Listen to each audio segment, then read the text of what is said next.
Hello friends, आज हम clay से कुछ बनाएंगे। तो चलिए देखते हैं। पहले मैंने पर्पल क्ले ली है और ये मैंने कट करी तो ये ऐसे दो हिस्सों में बढ़ गई। कोई बात नहीं, मतलब क्ले चाहिए ना। फिर इसको मैं इस तरीके से रोल कर लूँगी, ऑरेंज के पार्ट करूँगी, फिर उसके बाद सर्कल करूँगी, सर्कल को गोल करूँगी।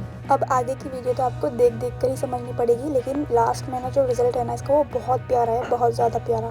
तो आप ज़रूर देखिएगा लास्ट तक, और जो देख रहा है ना वो ज़रूर मुझे कमेंट करके बताएगा कि मैंने लास्ट तक देखी है। प्लीज़ सब्सक्राइब करिए मेरे चैनल को, लाइक करिए वीडियो को अगर आपको ज़रूर पसंद आए तो।